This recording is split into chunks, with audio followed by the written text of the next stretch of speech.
At Ross University School of Medicine, you'll meet other driven students and dedicated faculty the first week. Gain immersive experience in labs using innovative technology in the weeks that follow. And by week 4, you'll be in the community alongside physicians, caring for patients. At Ross Med, hands-on experience within weeks, not months, makes all the difference. Ross University School of Medicine. Hands-on from the start. I can't tell the difference between lies and dreams. There's chaos in you.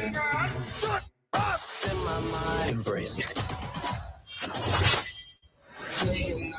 Now streaming.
Thank you. See, that's why I was asking. I was actually asking, is there any sound? Thank you.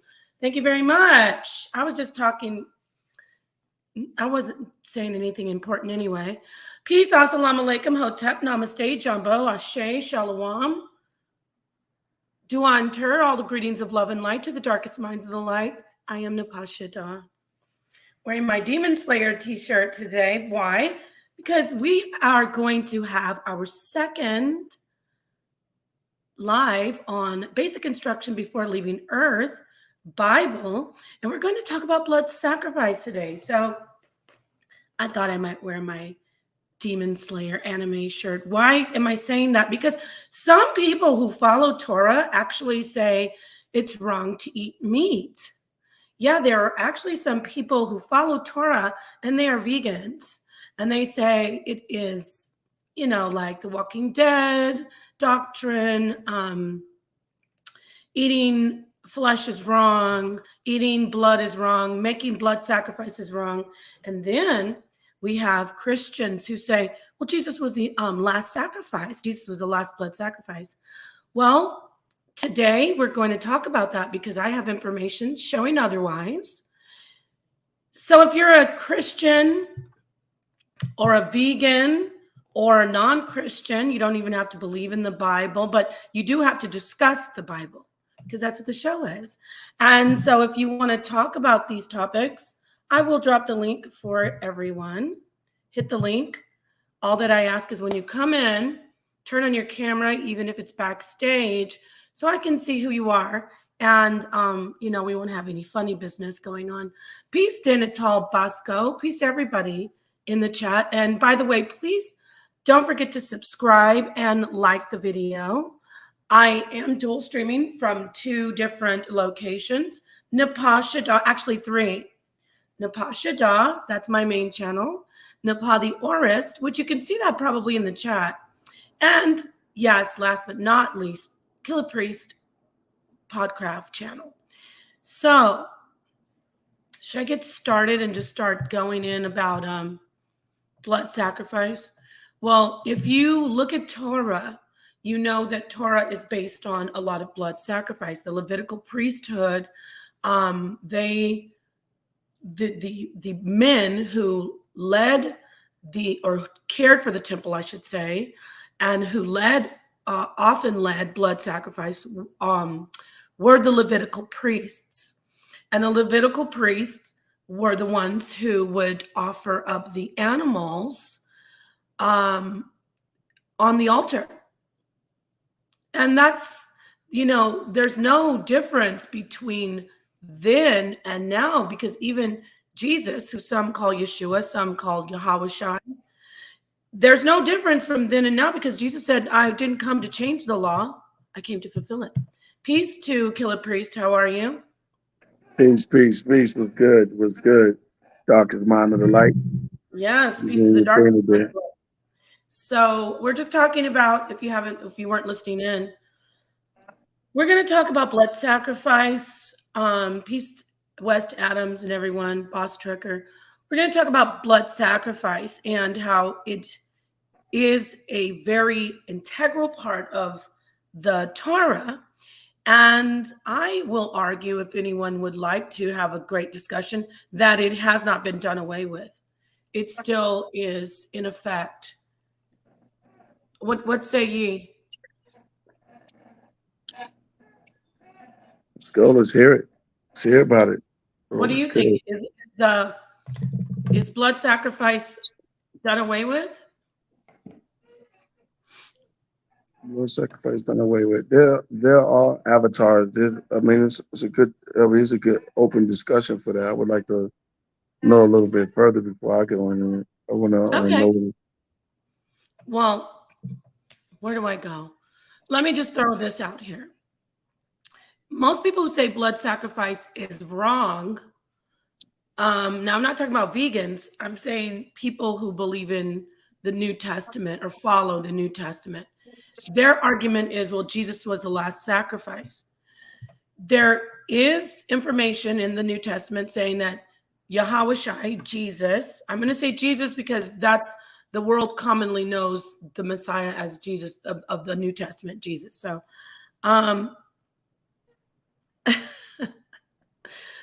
thank you, Boss Trucker. Well, I'm glad you're here with me right now. So where was I?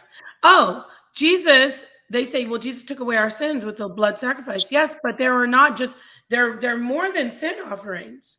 There are offerings for after you complete your, like a vow that you make with the Most High. There's covenants that people make with the Most High, and they seal it with blood. Blood is very instrumental in the sealing of covenants.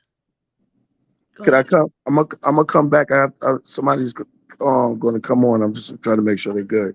Sure, so, that's great. I'm gonna enjoy the show though. I'm gonna be watching from the chat room. Awesome. Okay, so blood is used to seal covenants. That's why you see a lot of non-Christian religions like voodoo using blood to, how do you say, invoke spirits. So yes, don't kill regardless. That's a good point. However, people kill all the time to eat. Even if you're a vegan, you kill to eat. You're eating plants. You're killing that organism to be a part of your life. So killing is a part of our existence. It is a part of our existence. So I don't know what I do know. I should say I do know what people say in opposition to the blood sacrifice. So what are you supposed to be sacrificing to get blood from? Well, if you're talking about Torah, you're sacrificing lambs, goats, birds, bulls. So let's go ahead and take a look at the New Testament. I'll pull up a scripture. I have so many tabs open. Just while we get started, I'm going to pull up a tab and show you Acts, where I think it's Acts 21. It might be Acts 20. I think it's Acts 21. Well, anyway, where Paul, they talk about the ending of the Nazarite, the vow right? And they start to discuss, it might be 21. 21. Just kidding. Anyway, let me see here. That wasn't funny. Let's see, Acts 21.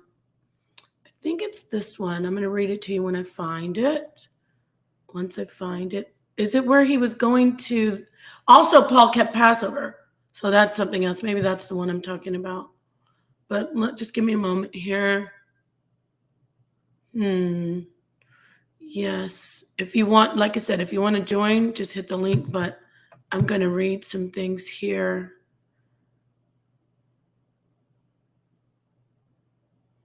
Let me see. I don't think it is that. Let me double check. I know it's in Acts, though. I know it is most definitely in Acts. Let's see. Paul. Good old Google. Nazarite. Now I'll find it for sure. Okay. Let's see here. Yeah, actually, what is this? It's Acts 18. My bad. And the priest shall take the book. Okay, let me get just a minute, y'all. Bear with me. The uproar ceased. Paul called unto them, embraced them, depart to Macedonia. I should have had this ready, but I already had it in my mind, so I thought I would be able to find it. It's okay, but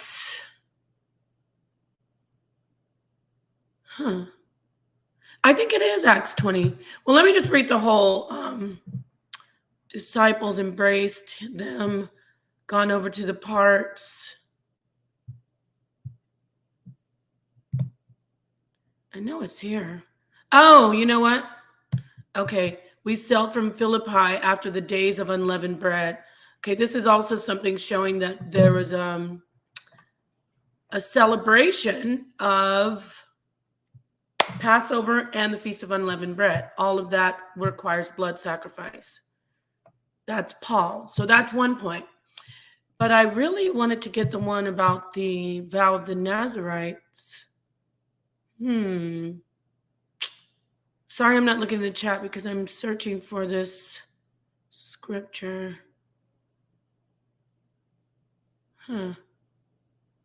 Well, I thought I knew where it was. This one says Paul the Nazarite vow. Oh, okay. Well, let me read this about the Nazarite vow.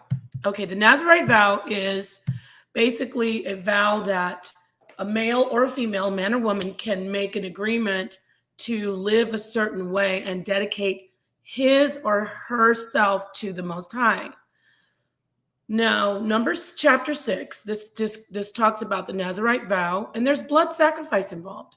Starting at verse 1, it says, "And the Lord said to Moses, speak to the children of Israel and say to them, when either a man or a woman shall separate themselves to vow a vow of a Nazarite, to separate themselves to the Lord, he or she shall separate from wine and strong drink, and shall drink no wine, vinegar, or strong drink of vinegar, nor drink any liquor of grapes, nor eat moist or dry grapes.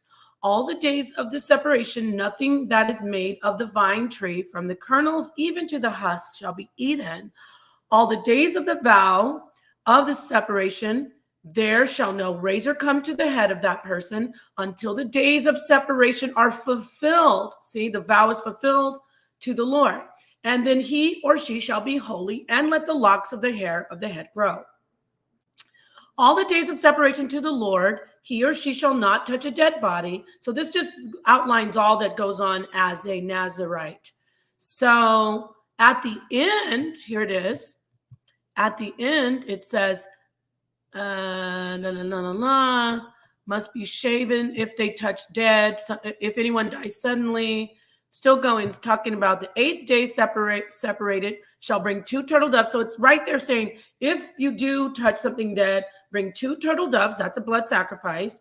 2 young pigeons to the priest, to the door of the tabernacle. And then it says, and the priest shall offer one for a sin offering and the other for a burnt offering. So they're separate, right? So my point, so there in that particular chapter of Numbers, it talks about the vow of the Nazarite. Well, Paul was a Nazarite, and I searched Acts for it. I apologize, I didn't have it pulled up, but there is an Acts saying that Paul, in fact, was a Nazarite, and there is blood sacrifice involved with that particular sect, or the vow. Let's see here. Acts 18. You know what? I thought it was Acts 18. Thank you. Let me check again. I am Levi, because I was looking through 18 and then I looked through 20. So thank you. Let me check Acts 18. You say it, verse 18. All right, let me see that. So Acts 18, verse 18.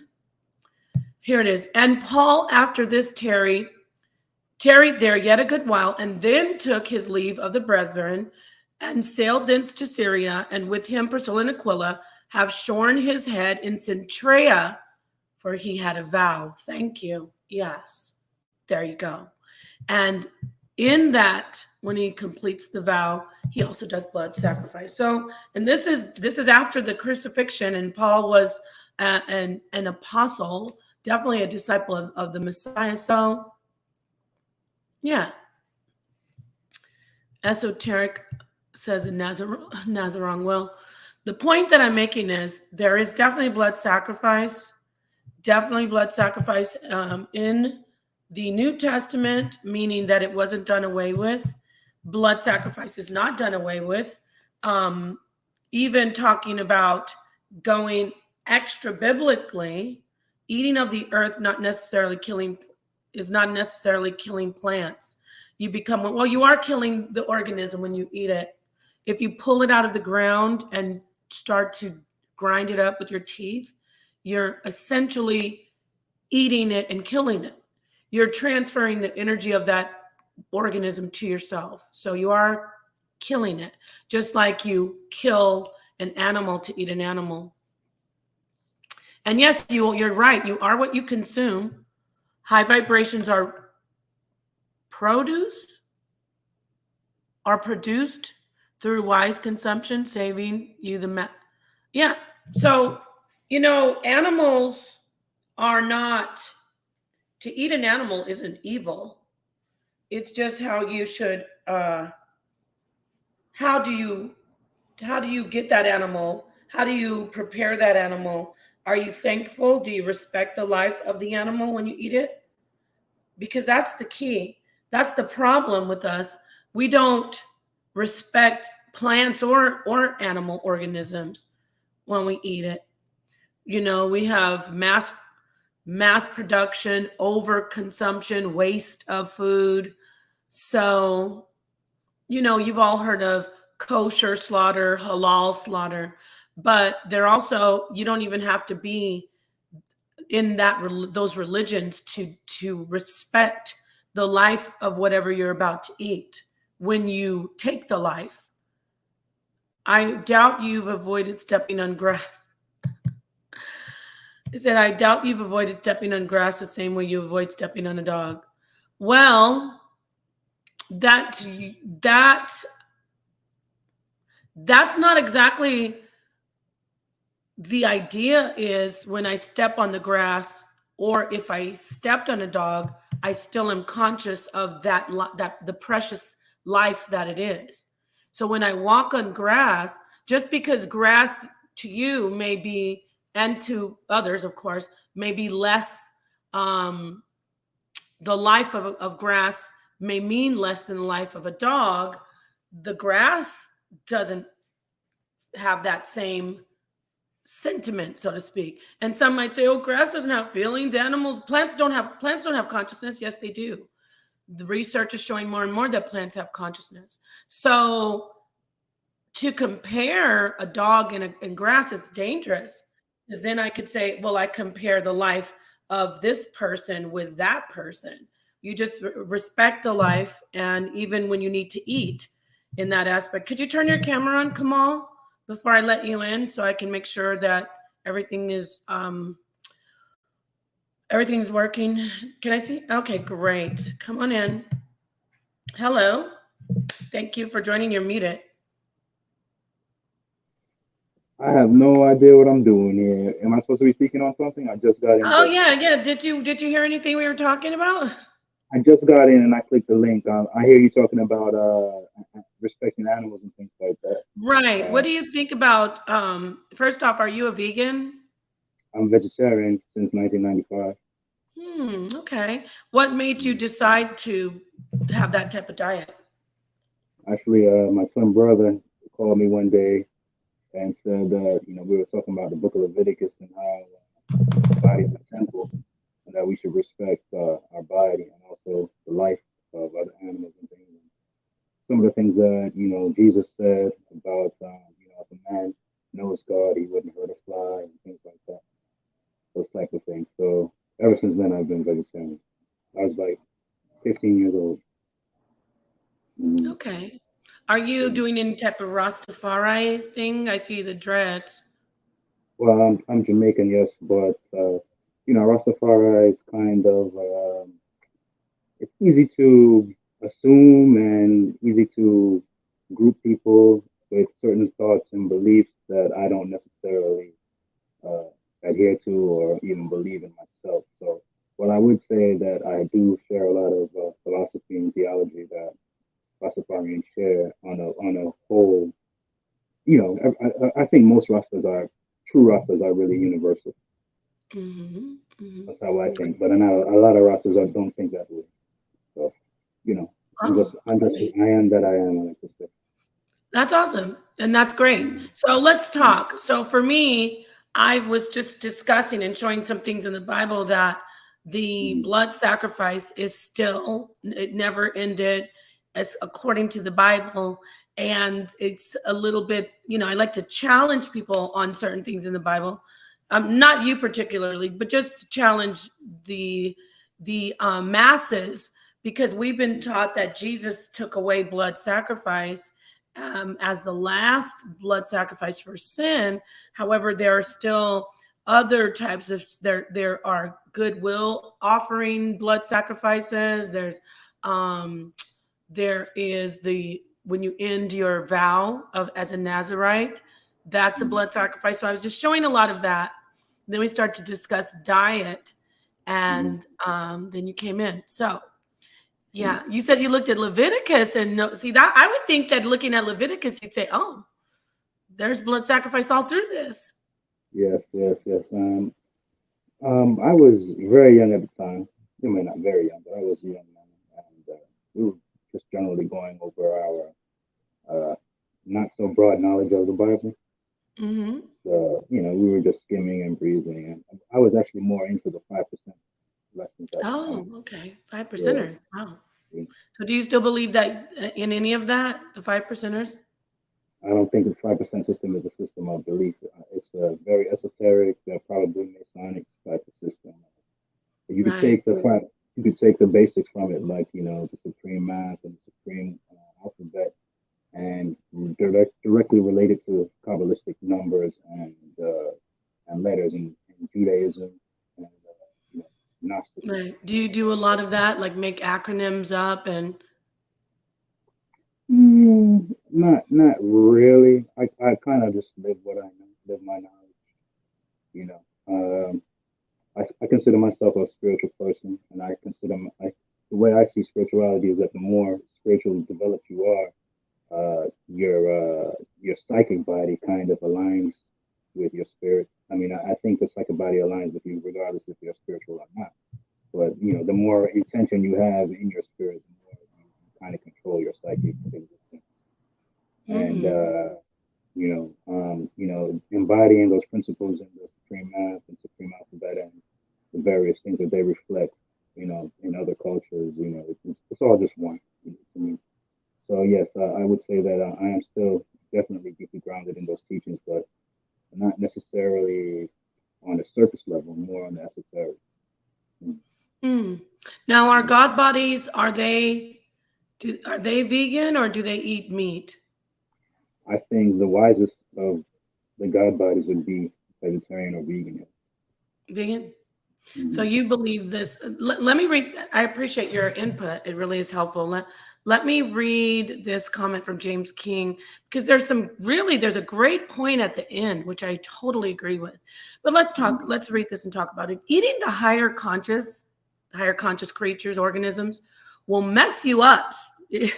Will mess you up. Cells program, meaning your cellular, I guess, makeup. Eating humans is worse than eating animals. Eating animals is worse than eating plants. Eating plants is worse than eating fruits.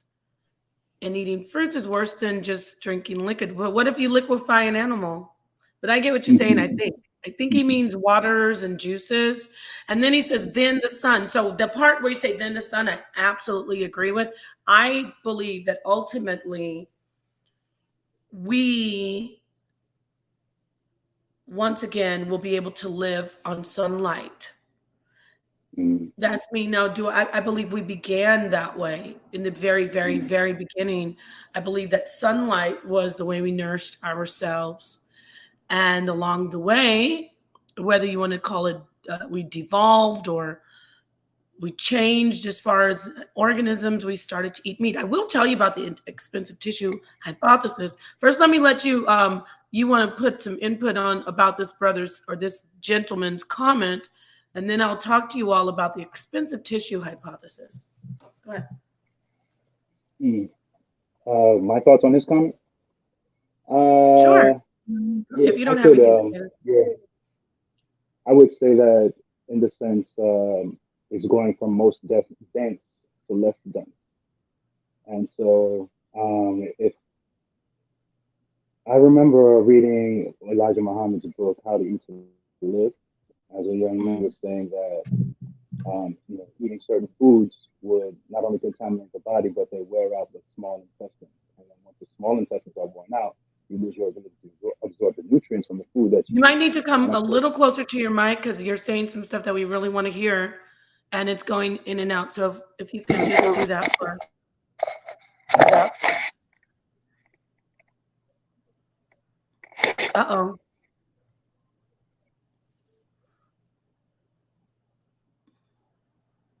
Off this Bluetooth. Okay.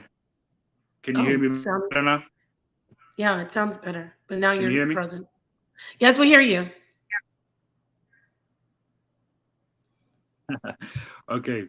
When I was a young man, I read Elijah Muhammad's How to Eat to Live, and he There you go. was speaking on eating certain foods, how damaging they could be to the system, and that resonated with me at the time. At the same time, I became vegetarian, but saying that eating certain foods would damage the intestine's ability to absorb the nutrients from the foods that you eat.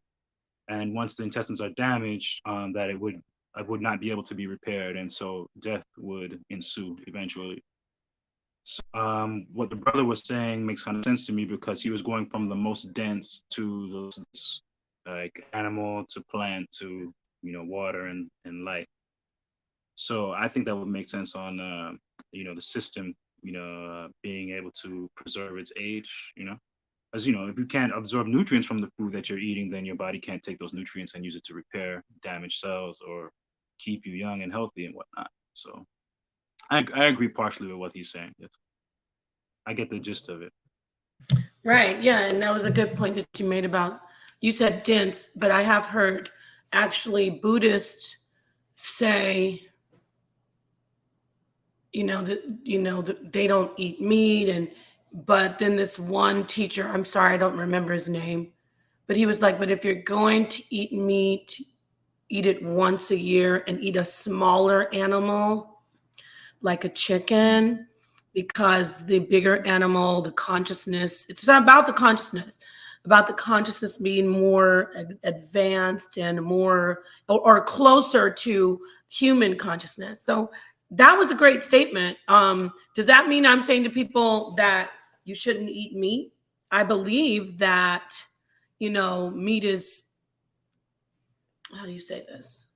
For people, the meat that's out there being produced it has horrible energy. The energy, now I'm not telling you what to eat and what not to eat, but we know these slaughterhouses are horror film worthy. The way the animals are mistreated. And so that energy affects when you eat it. If you don't, it does help to bless your food.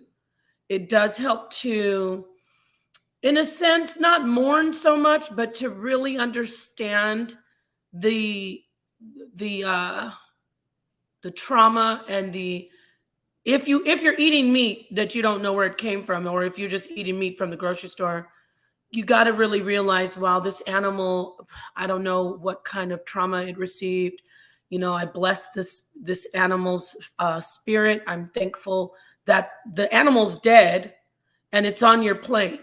So I'm thankful that this animal's flesh can be a part of me and help me to do what's good, help me to send out good energy, help me not to disrespect life in all its different forms. Now people say, well, ultimately you could just not eat meat, but meat tastes good. And it's not wrong. Meat is Well, yeah, I tasty. think that personally, And I think that meat helps you. The protein helps you a lot with your body. But anyway, go ahead. yeah, I think naturally that animals eat other animals, but the highest state of consciousness in this existence, it's not necessary to eat animal, unless we're in a situation that there's no other nourishment around, or we're not able to you know nourishment from the environment, then it becomes necessary to eat meat. Like say we were living in Alaska or in a desert somewhere. Peace, Skillet Breeze, KP. Yeah. Peace, So, but peace, brother. I agree with you as far as that. But the thing is, I want to go with this comment here. There's these are nice, catchy little things like my body's a garden, not a graveyard. But you're eating living organisms, so you are killing something. You're still killing. I think the problem is with blood. I'm gonna let Priest go ahead and add if you've been listening. Then I do want to get to expensive tissue hypothesis. It's Oh very no, get to important. the point. I'm just listening. I just want everybody, if y'all in the audience, to hit the link if y'all got the questions, because I've been watching here and there. I'm in the middle of something, so I've been watching it here and there. So make sure you hit the Streamline y'all link is right there. Y'all can hit it and come in if y'all got questions for the Paul. Thank you. Yeah, thank you. So, the expensive tissue hypothesis is a hypothesis that some scientists have put together. Why do we eat meat? How is it connected to? Why is there blood sacrifice? Why in all of these different religions, not just Torah, right? Voodoo. Name something else. Does the Shinto, somebody help me. Do they do blood sacrifice? I don't know personally, but that bright color red that they paint their shrines and their gates, I would say that at some point in the past they probably did. There you go. Very, very smart. Let me look it up. Blood sacrifice. So different belief systems do blood sacrifice. Why? Because blood sacrifice is effective. I read Go Cut Your ahead. Wisdom, but I think that this would be a good point that you might find interesting. I read in a couple of books, but more specifically in the Meduneta Volume 1 by Ra'un Nefer Amen, he was saying that the reason that they use blood sacrifice is because that the blood is actually the vehicle of the astral body. Yeah. And and so they need the blood in order to bring their astral body or there's certain spirits into this plane, or to facilitate certain actions through for the spirit or something like that. I don't remember the exact words, but Which is and very, very similar to some things that I've also learned. And I'm talking also ancient, obviously Aztec. Oh my God, what's the other one? Incan societies, the ancient Mesoamerican religions, they did blood sacrifice. So, blood is a vehicle it embodies, well, no, it holds, embodies is hold kind of, all of your DNA, all of the essence of who you are. And there are different types of, you go to a subatomic level, talking about electrons, right? Free radicals, things like that. We've got electricity and we've got electromagnetism going on in blood as well, right? If we look at it that way, we've got blood is a conduit and blood is also a conductor. It is very, very spiritual and very powerful. And I found out from a Hindu doctor, an Eastern Indian Hindu woman, she started, you know what, y'all? I'm terrible. I should have had all this queued up. I'll look for it if you could just, maybe work with me, hold the audience. But anyway, she talked about why is it told to the woman has to be separated from the people when she's having her cycle of blood? That's also in the Hindu religion as well as the Torah, and I'm sure other religions. It's because when this is happening, it's chemically in her body, she's got whatever touches her, she pulls the electron from, like, kind of like a static electricity kind of idea. She pulls electrons from whatever touches her. So we're talking about free radicals right now. You know what I mean? We're talking about the person that touches the woman who's having her cycle, her moon cycle. That person is being deprived or drained of what their whole molecular structure, right? Their electrons and protons, everything that's going on in their body. I mean, I'm saying it very, very roughly, but that's the gist of it. So why did I bring that up? Because we're talking about blood and how blood does have this magnetic effect for spirituality. And I don't know if you're looking at the clock. I know I can go and go and go. Let me find an article on expense. Oh, look at the beauty. Hi there. Yes. Hi, sweetie. Wow. She's adorable. I really hope that's your child because she looks just like you. No, it's my niece. Oh, okay. Well, she looks like you. That's good. She is your child. I know she has some kind of DNA tied to you because she looks like you. She's adorable. So yeah, Elliot James said, "Hey, no kids." Luckily, thankfully, we're not talking about anything that's inappropriate for children. So good heads up on her, beautiful little angel. So expensive tissue hypothesis. I keep talking about this. I keep mentioning it, and I've talked about it before. What it says, basically, in a nutshell, is when we were hominids. Some people say, yeah, hominids. I always mix up and say hominids. Yes, hominids. Meaning we were not quite yet Homo sapiens, right? Australopithecus, we did not eat any meat. We didn't eat blood from animals like game animals. The bovine type of animal, you know what I'm saying, like cows and then like the deer, animals like that, we didn't eat them. They call them game because they're hunted, but we didn't eat fowl either. We didn't eat birds. So we primarily ate plants and, things of such.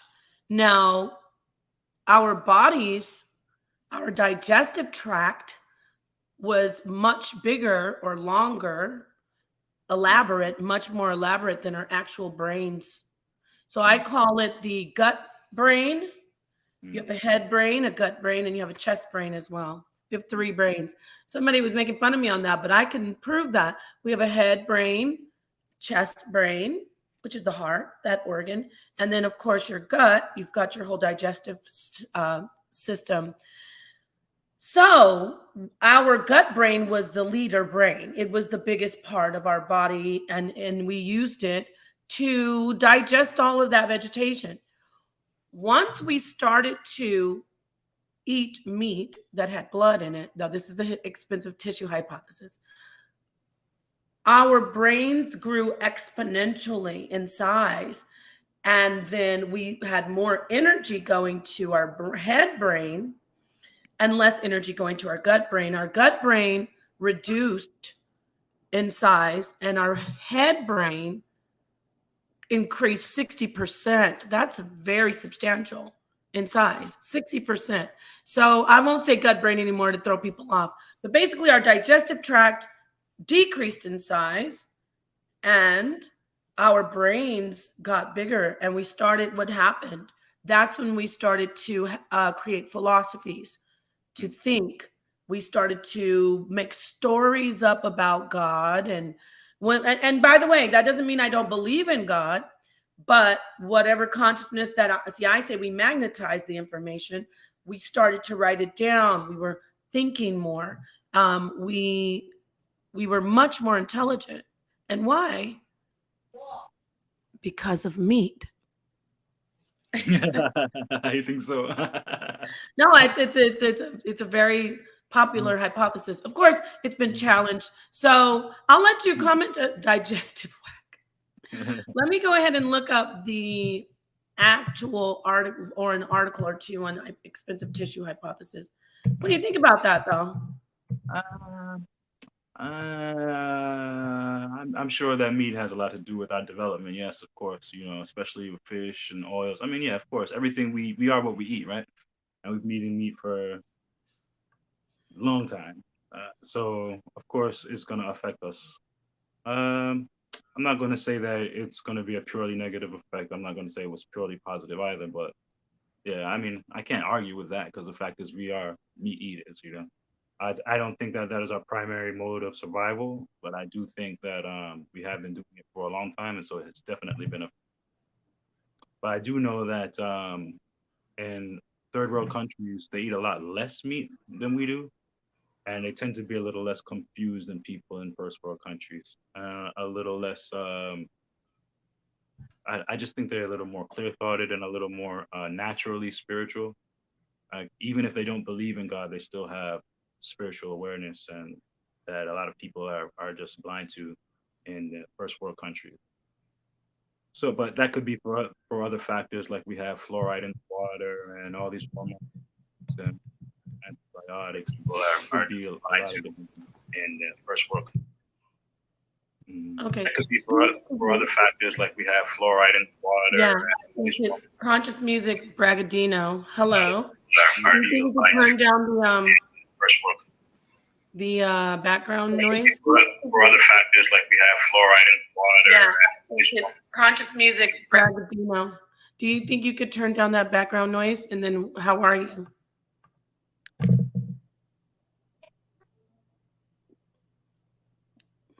Conscious music, Bragadino. Yeah, whatever that is, on that background noise. And then I'm gonna have to put my headphones back on to stop this echo. Oh yeah. I think that has something to do with the browsing. Yeah, whatever that is on that background noise, and then I'm gonna have to put my headphones back on to stop this echo. Oh yeah. I think that has something to do with the browsing. Yeah, whatever that is. Okay, so I don't know what it is. This happens. No big deal. But maybe you have some tabs open. Somebody, either one of you, have like the YouTube open. If so, you have to close the YouTube. And let's see. But maybe you have some tabs open. Okay. Did you want to make a comment, Bragadino? Let me try something. Hold on. And let's see. But maybe you have some tabs open. There you go. I don't know. It worked. So how are you? Welcome to the panel. You're working now? Yes. Oh, okay. Do you want to make a comment about what we're talking about? You guys go ahead. I'm listening right now. I'm going to give me a cup of coffee. I'm listening to you guys. Well, you hit the panel though. Yeah, you were making some good points, especially about the blood sacrifices. And I know around Lent, around Easter time, a lot of times they would have orgies and they would all get pregnant. And this would be Moloch, the bull, around like Taurus, when it's Taurus season in Easter. And then 9 months later, they would all sacrifice their children on Christmas.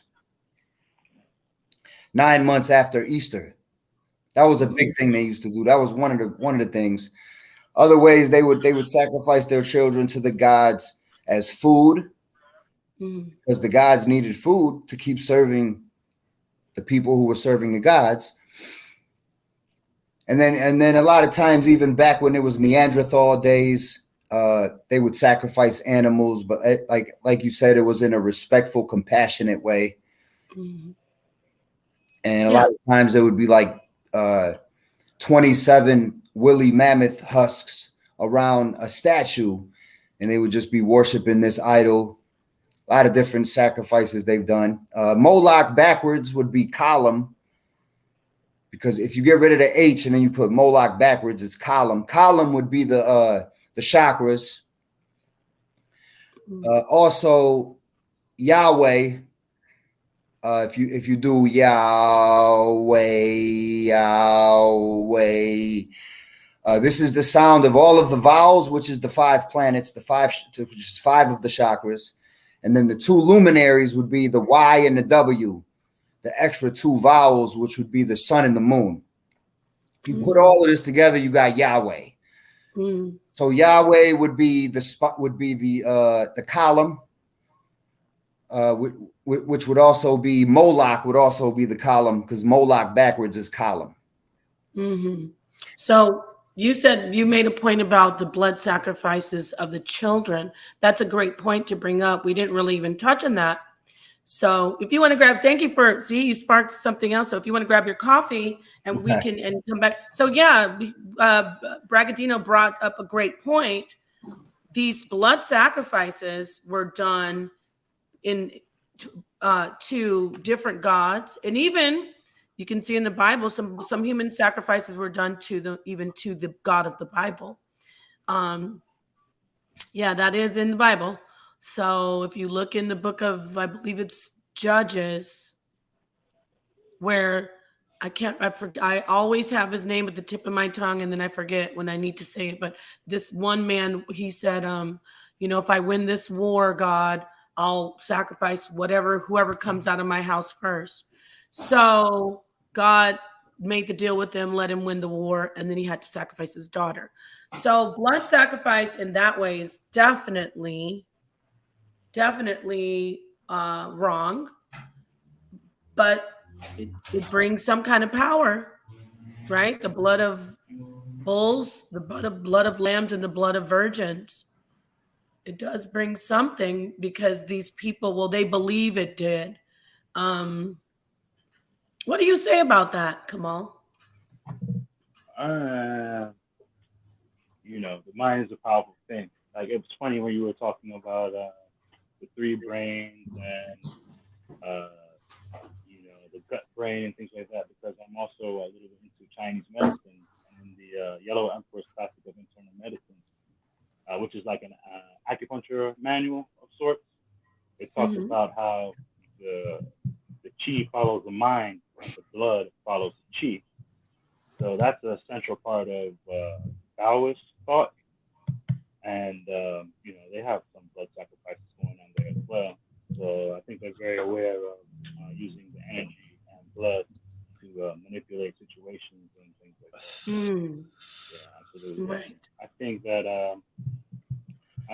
sacrificing your family and things in the Bible, I think that was probably more of a symbolic, I think that was more of a metaphor, but I'm pretty sure it will happen. What did you say? You think it was a metaphor? Like the first person to come out my house, and then it just sounds to me like a metaphor. I haven't put my finger on it yet, but you think that was a metaphorical story? You don't think it was like historical? I think that people would have done it, yeah. But like the Bible is written for the layman, it's written for the initiate, and it's written for the master. So there's different interpretations of every story in the Bible. So you could take it surface level, that he actually sacrificed the first person that came out of his house, or you could be an initiate and think like maybe the first person out of his house is probably his ego that he sacrificed, and then he could be talking about something else, like something astrological or something. Okay. So I'm really listening to you closely, but it's still getting kind of low. But I hear what you're saying. Okay. I'll talk louder, but there you go. Yeah. What do you think about what he said, Bragadino? You agree? Yeah, he's making some good points. He's they got different layers of it. It's like an onion. You got the literal layer, you got the mythological layer, you got the astrological layer, you got the theological layer, and it depends what you're into. If you're into the occult, if you're into esoteric, you're gonna take it in a different way. If you're into more Gnostic or more like religious, then you're gonna take it in a more theological way. If you're more Buddhist, more Stoist or nihilist, you're going to take it in a different way. So it's all different layers for different, there's all types and types of people. No, not everybody's the same. Some people are into different things and some people are into other things. I respect all of people's religions, and if they believe it's completely literal, I respect that 100%. Okay. So what about those who are still doing blood sacrifice? What do you think about that? Do you think it's, I mean, not the child sacrifice, but like you're talking about like Kobe Bryant and James Brown and Michael Jackson and all of them, and these people that the stars, the superstars that get sacrificed and all of that. Yeah, that all has to do with propaganda, programming, keeping people in fear, putting stuff in plain sight. It has to do with gematria, magic, sorcery, witchcraft, paganism, occult, esoteric. It's a lot of stuff involved in that. And it's Hollywood. Hollywood is some evil people, like really, really evil. And yeah, there's a lot of stuff involved in that. Definitely. It's all there. It's all there. All truths are there. It's all truth. Everything that everyone's saying is true. It's just how deep do you want to take it is the thing. How deep do you want to take it? You can make an interesting point too, like take for instance the Yellow Emperor's Classic of Internal Medicine, how they were saying that the chi follows the mind and the blood follows the chi. Everybody's mind is on Michael Jackson, and you shed his blood, and his blood is very powerful. That's that's something interesting to think about. They could use that to control the masses. He has very powerful blood. Yeah, and they always they turn these people into legends. It's like Biggie says, you're nobody till someone kills you. So once they kill you, it's like the soul is like, thank you for killing me. Now I'm known forever. Now I'm famous. So even the soul is like thanking the Illuminati, like, thank you for sacrificing me. It's like, it's the same when we were back and we were Neanderthals and we would sacrifice. We had to hunt. We were hunters and gatherers. So we would have to hunt an animal, kill it. But then we would sacrifice it, to the gods like that.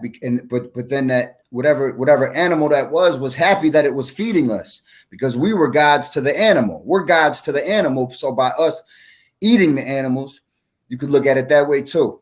And yes, I was a vegetarian for 2 years before too. So I understand the vegetarianism and the veganism as well. Yeah, like that was a point I was going to make earlier. Like, if you've never been a vegetarian for a significant amount of time, it's going to be hard for you to be compassionate or to even to think about the struggle that the animal went through. Like she was saying that we should pray and have compassion for the animal before we eat it. Like if you've grown up eating meat and you never even thought about being vegetarian, it's going to be hard for you to take that mind state. So that's an interesting point that she made. Yeah. You mind if I read something? Go ahead, because I'm at a loss for words. Okay, so I have this comment up here. He says, Simp Killer says, it wasn't a blood sacrifice. He had to send his daughter to the temple to live there and serve God. since she was the first to walk out of the house. Well, let's read the scripture and let's see here.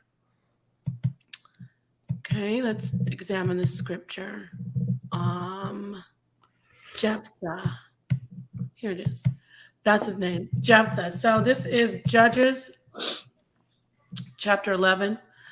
And Jephthah is the character we're talking about, okay? So let me get through this because it's a lot of reading, but I want to get to the gist of it. So, okay, 29, verse 29. Then the Spirit of the Lord came upon Jephthah, and he passed over Gilead and Manasseh, and passed over Mizpeh and Gilead, and from Mizpeh of Gilead he passed over unto the children of Ammon.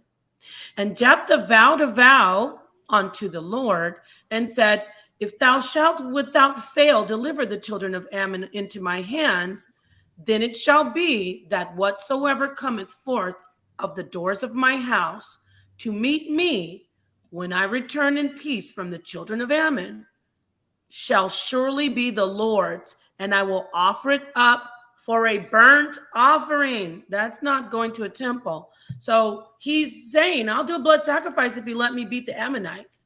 Verse 32, so Jephthah passed over unto the children of Ammon to fight against them, and the Lord delivered them into his hand. So the deal was done. So he smote them from Aroer even till thou cometh to Minnith, even 20 cities, and unto the plain of the vineyard with a great slaughter. So he wiped the Ammonites out. Okay, verse 34. And Jephthah came to Mizpeh unto his house. So he went back home. Remember what he vowed? And behold, his daughter came out to meet him. His daughter came out to meet him. Obviously, it's going to be somebody in his family coming out of his house to meet him. His daughter came out to meet him with timbrels and with dances. She was excited to see her dad was home. And she was his only child. Beside her, he had neither son nor daughter. And it came to pass when he saw her that he rent his clothes. That means that he was very upset. That's what they do. They tear their clothes. And said, alas, my daughter, thou hast brought me very low, and thou art one of them that trouble me. For I have opened my mouth unto the Lord, and I cannot go back. So see, he vowed to do a blood sacrifice of his daughter. He's upset. And she said unto him, my father, if thou hast opened thy mouth unto the Lord, to do to me according that which hath proceeded out of thy mouth. For as much as the Lord hath taken vengeance for thee of thine enemies, even of the children of Ammon. And she said unto her father, let this thing be done for me. Let me alone. But this is where you said the temple thing.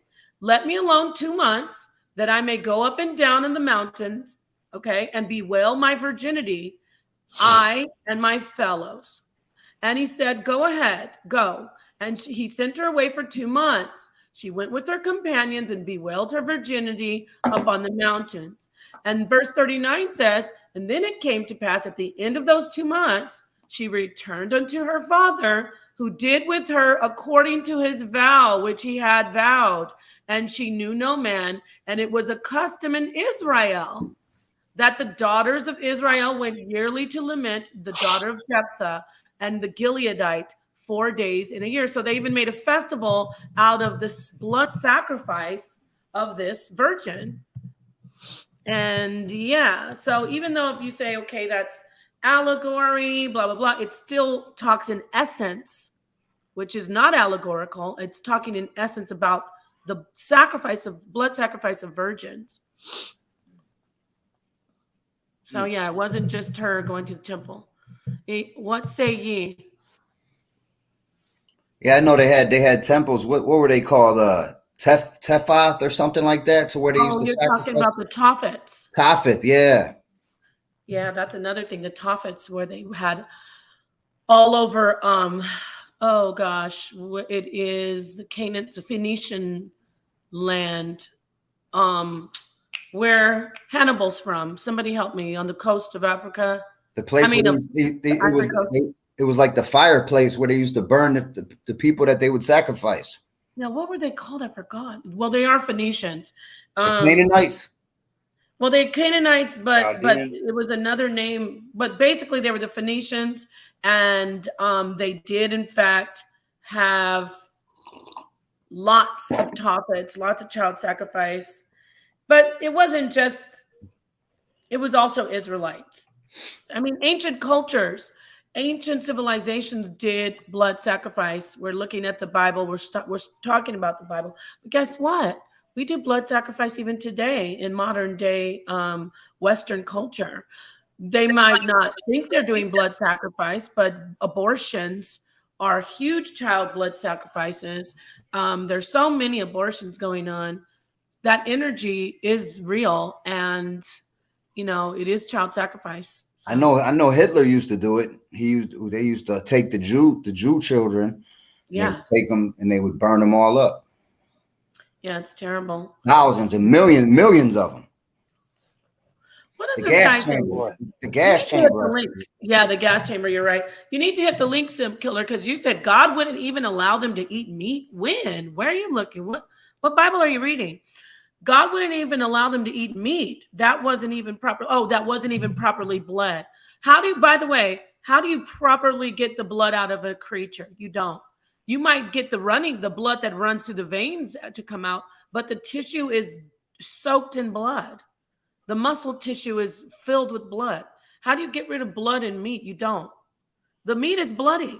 If you take a piece of flesh, just because the veins are out and the liquid blood that drains freely isn't there, if you squeeze that muscle, you're gonna have blood running down it's pure, it's soaked in blood.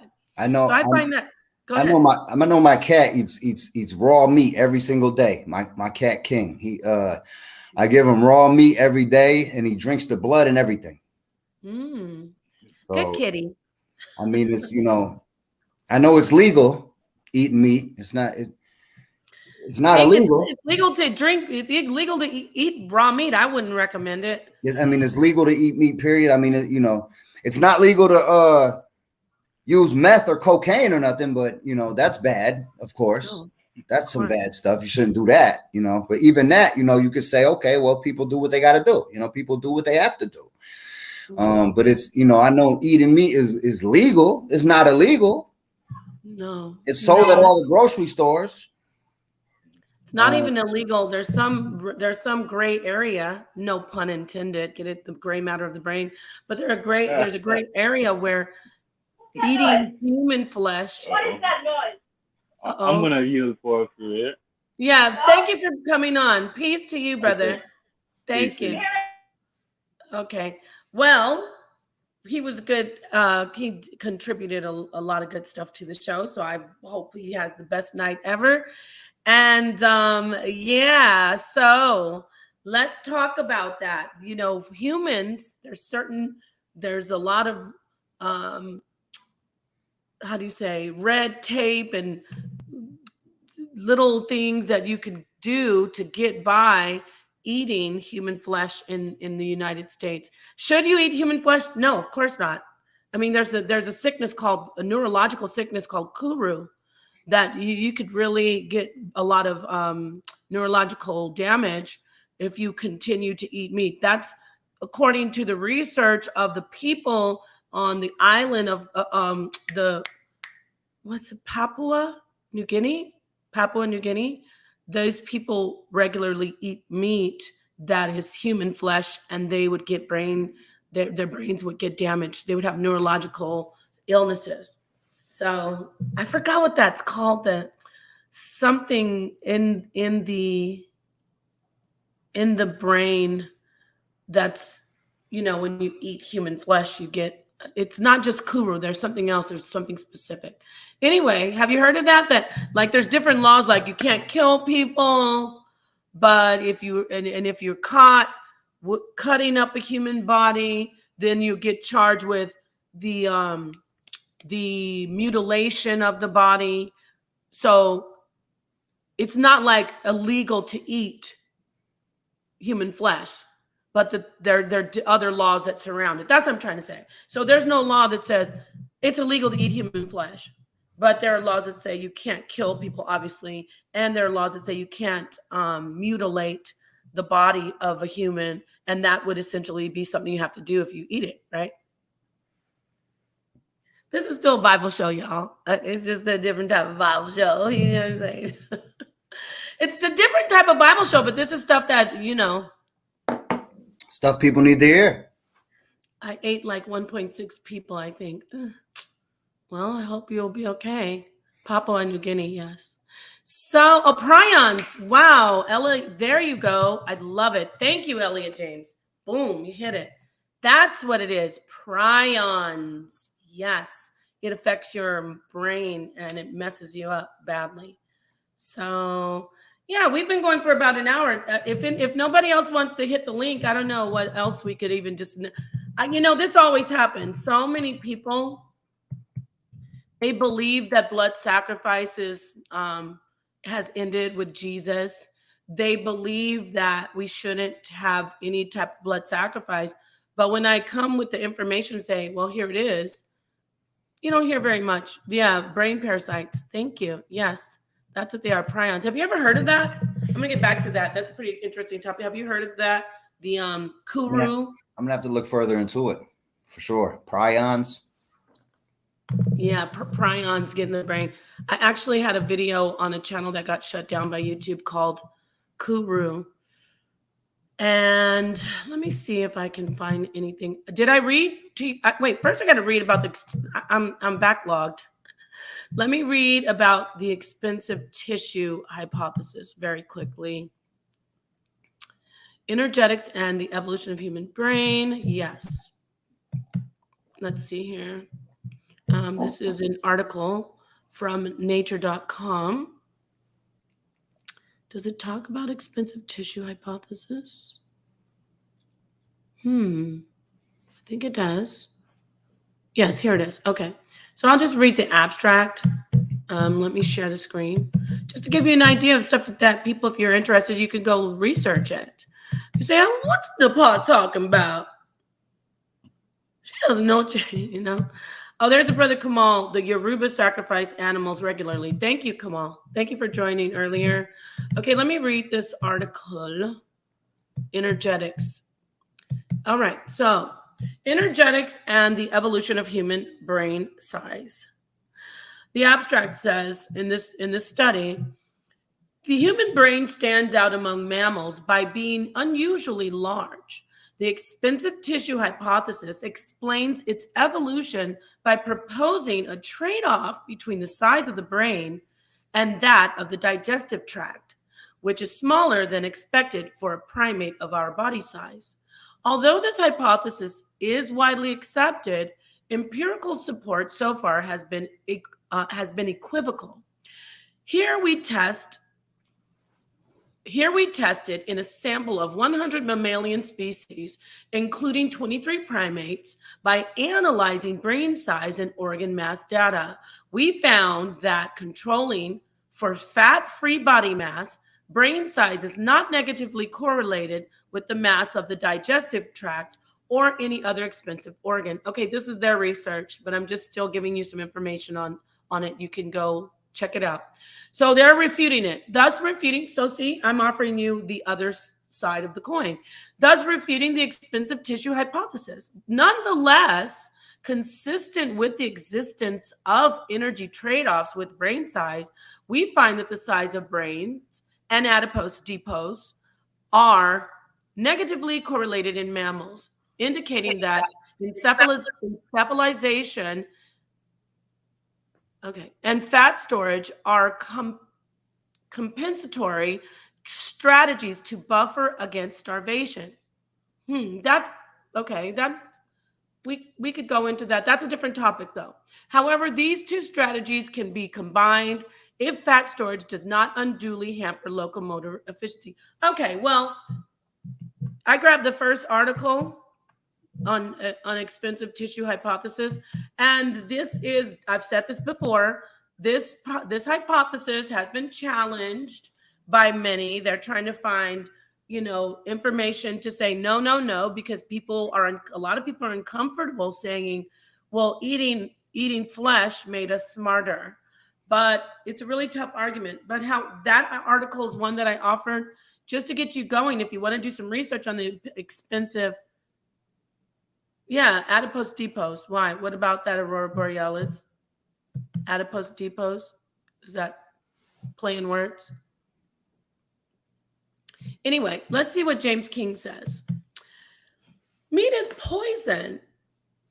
You're storing mucus in you. You are eating the pain and stress of animals. The cells are heavily programmed more than a plant. The grease is poison. It makes you aggressive. Well, that is an opinion because meat has proteins that help brains develop in children. So I did touch on how a lot of these animals in slaughterhouses are suffering, and that is very bad energy. But if you raise your own animals and you take care of those animals and you eat those animals, you're not getting the same energy that you'd be getting from an animal slaughtered in a slaughterhouse. So you can't really blame, it depends on the environment of the animal. Now, as far as mucus, I don't think so. You aren't eating mucus. However, you could possibly eat mucus if the animal has mucus in the body, in the part of the animal that you eat. You could definitely have mucus, but you're not automatically eating mucus when you eat a piece of meat. Will your body develop mucus if you eat a certain meat and it causes inflammation? 100%. So you're storing mucus. I don't know what you mean by that, but it's when it comes to the mucus, as long as you're spitting it up, like I spit like 20, 30 times a day, from deep stuff from the chest, spit it out, smoking weed, eating all the time. But as long as you spit it up, you're good. Just can't swallow it. That's the problem. People think they could just spit it up and they're laying down and they say, oh, well, I don't feel like getting up and spitting. So I ain't got no cup around to spit it in. So I'm going to just swallow the mucus. Well, when you do that, you're swallowing poison, yes. But if you're spitting up all of your mucus, then you do live a mucus-free diet, no matter how much of anything that you eat. And of course, if you eat a lot of meat, of course, you're going to sleep a lot. Mm-hmm. Now, me, I slept 14 hours last night. Oh, wow. So, yeah. So, of course, you're eating a lot of meat every day, eating a lot of food. You're going to sleep more. You're going to sleep more. That's pretty good. 14 hours. I need that. I need my 14 hours. That's great. If your body needs that sleep, we're talking about meat and eating, but there also, we can go into maybe in another build, the sleep debt that a lot of us have. A lot of us have a lot of sleep debt, and that really takes a toll on your heart and your cardiovascular system, and of course your brain, but mostly your cardiovascular system. So, wow, yeah, you can't keep. There's mucus in what you said. If you're talking about your respiratory tract, your system, your whole, your sinuses, your chest, your throat. Yes, there's also mucus that develops in other parts of your body as well. So it is from inflammation. So you're right. If it's there, it's trapped a lot of toxins and pollutants, irritants. So yeah, you don't want to keep it in your body. Long as you're getting in, long as you're getting in your sea moss every single day, your powders, you're drinking smoothies, you're juicing, as long as you have a balance, as long as, if you're going to eat, you got to eat everything there is. You just got to eat it all. And then if you sleep for 13, 14 hours a night, you sleep 13, 14 hours a night. Tigers, they sleep like 20 hours. They're only up like 4 hours. Wow. So, of course, the more meat you eat, the more you're going to rest. But as you rest, you're healing. Mm-hmm. So the more you sleep, the more you heal. That's true. So if meat's making you heal, it's making your brain grow. Because as the sister said earlier, our brains grew when we started eating meat. That's true. We became more intelligent, more smarter. That's just true. More witty, more clever. We start philosophizing. All of that. And then next thing you know. Asking questions like this, Bragadino. Who is God? What am I? Where did it come from? Who am I? Where am I going? That's what happened when we started eating meat.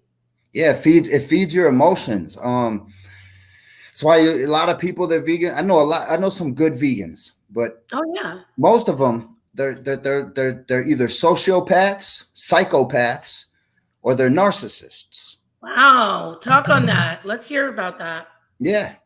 And you don't meet a lot of vegans that are empaths. Most empaths you meet are people that do eat meat. Why do you think that is? Because meat, you need it for your emotions, because it's from the emotional kingdom, Mercury. Going up from the mineral kingdom, you have earth. Earth is the 8th sphere below.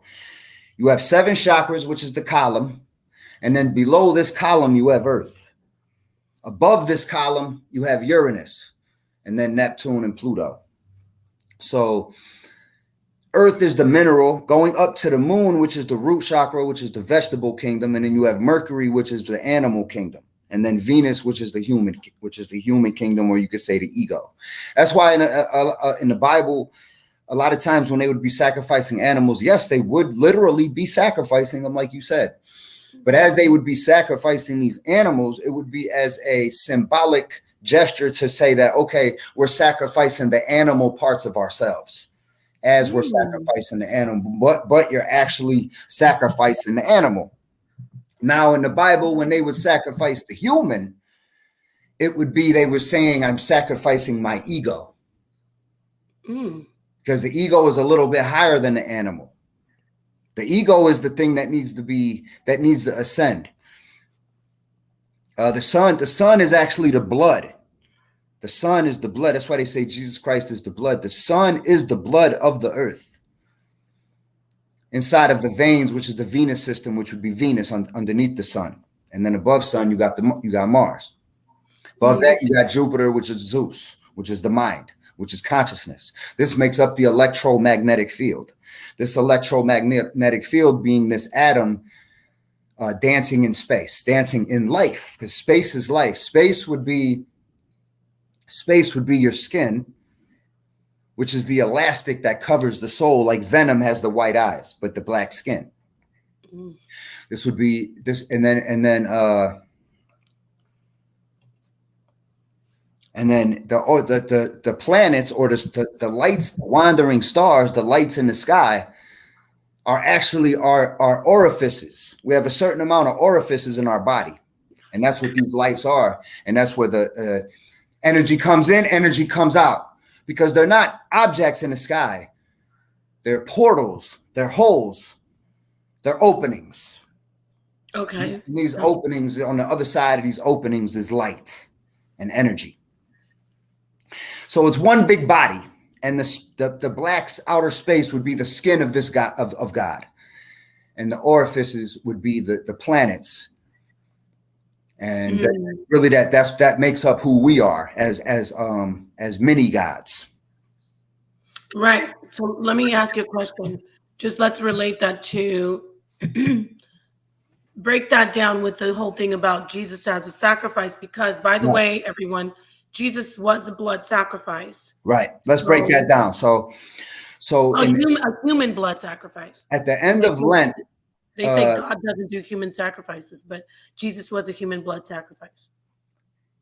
Yes. At the end of Lent, you have Easter, and then Easter is when they would all get together. It would rain, and then the rain is symbolic for the semen. So they would all get together. They would have orgies, and they would worship Moloch. Moloch is the column. It's the thing that's given them all of this vitality and energy to want to fornicate. So what they do is they do this, and they get out all of their animal desires. They do it. They have orgies, and then they all get pregnant. Because also Mardi Gras is right around that same time. It means Mardi is Tuesday, right? Lundi, Mardi, Mechat. Yeah, Tuesday, like the Fat Tuesday. Like do everything, because on that Wednesday, it's going to be the end of Lent or the beginning of Lent, right? Well, the end of Lent is the 8th of April, and then the Easter's on the 9th of April. Yeah, there you go. So that's what you're saying. Do everything you want to do it all. That's what Fat Tuesday means. It's Mardi Gras. So awesome. Get it out of your system. Get it all out of your system and do it for the gods, because the gods are the ones that gave you this to do, gave you, you know, this to do. So you do it for the gods, and you get Moloch being the bull, being Taurus, being when April 9th is in Taurus, right? Am I right? April 9th is in Taurus, May. April 9th is Or Aries. is it Aries? Is it Aries? No, it's Aries. Yeah, but it's Yeah. still, So the bull, still the bull though, right? still the bull. So the bull's next, and then in Aries you got the cerebrum, and then in Taurus you have the cerebellum. So it's all up there in the brain. It all comes down. These juices come down, rains down. So back to the juices part. They get it right. They get it all out of their system. So 9 months later is Christmas. That's Jesus's time. Again. Right. So now instead of saying, okay, well, you got to get it all out of your system during Lent, during Aries, and during Taurus. Now you can just do it whenever you want. People could just do it whenever they want, and because Jesus died for everybody. So now that they took paganism away and took people's own thing away, implemented Jesus in the picture. So that way people could figure, okay, as long as we pray to Jesus for forgiveness, he died on the sins for all of our sins. He died on the cross for all of our sins. So we can sin as much as we want for our whole life. And as long as we go to church on Sunday, and as long as we celebrate Christmas, then we're good. Okay. So, wow. So are you Christian? Do you believe in Jesus? I mean, I look at it like Christianity is the Antichrist, because if you look at the word Christianity, anity would be anti, and then Christ. Christianity is Antichrist if you switch it around. What about you? As far as the story, do you think that it's real? Well, they say some the Gnostics say Judas was the one that got crucified, not Jesus. So see the one group makes it like the hero was crucified, but really the truth was the hero survived, and the one that was crucified was the snitch, was the rat. Oh wow! So that would be the true happy. That guy got crucified. That's one way to look at it. I never saw that. Well, I take that back. There's a lot of Gnostic writings out there.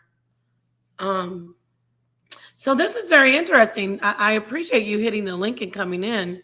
You added a lot of interesting points. See, just because the Bible, when we discuss the Bible, it's not the conventional way that you might think people, with Christian programs discuss the Bible. I like to really look into it, and it is scripture. We've gone over and historical information, such as the great information you brought out about Moloch and the child sacrifice, and then about the Lent. Yes, those things did happen, and they happened not just in Catholicism. It also happens with the Druids of ancient Europe, right? And also it happened in parts of, obviously we talked about this, Canaan in the old world. I guess Christianity can also be called old world because Israel, but you get what I'm saying, like in before Jesus, before the Messiah, before the New Testament. I'm going to probably wrap this up now. I mean, if anyone wants to join, I'll give you another 2-3 minutes because we've been going for a while. I like it. I like that it's an hour and a half. I'm so glad you hit the link, Bragadino. I do like your music. Heard your music before. That's you that did the tribute song to Priest, correct?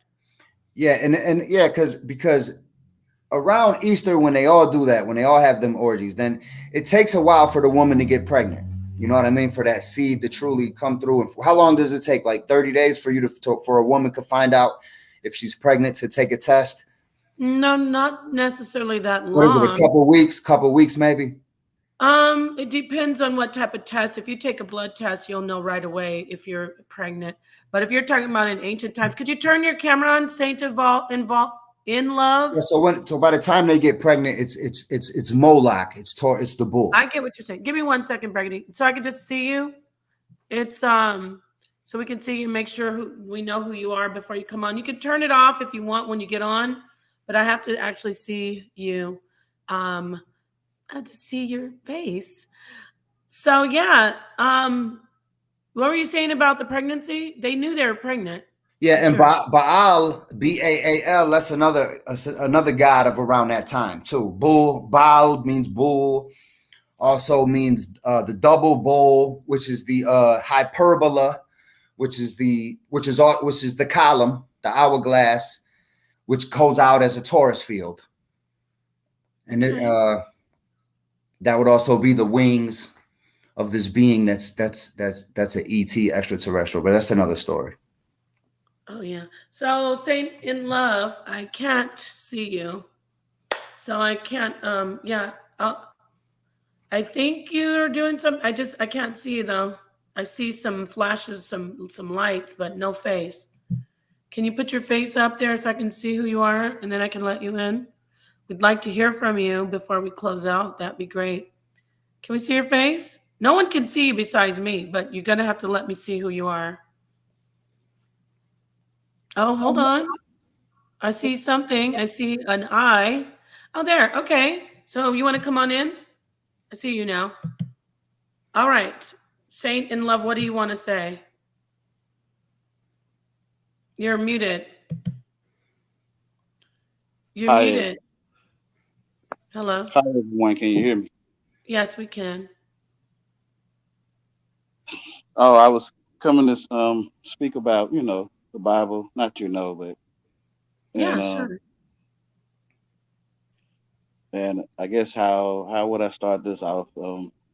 I feel that people came under spells when they started understanding how to spell, and I feel that I'm gonna use myself that I heard y'all. I'm gonna say y'all because y'all outside of me. Um, y'all was talking English and I copied you, and I told myself what things were when I copied y'all. So I feel that truth is in our face and it's not in English. And we're looking for truth in a language, and it's hard to find it because you're looking for it in a language that's spoken from your mouth.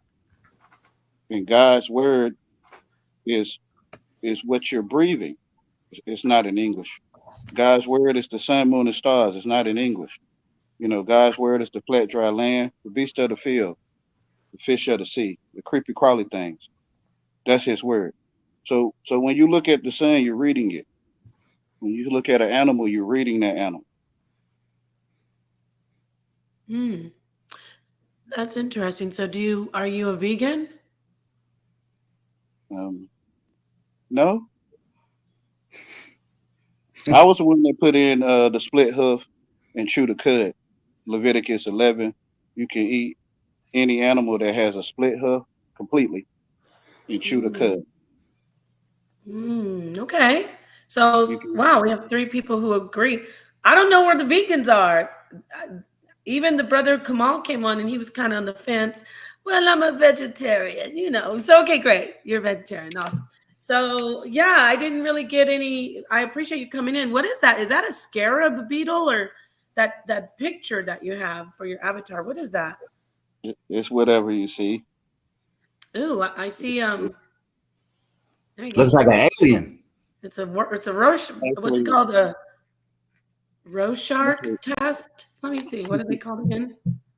Rorschach test? No, they're called. Let me It get looks it. like a lion to me, but That looks like an ET. Got the 2 glowing eyes with the body, the chest, got the arms like this. That looks like an ET right there.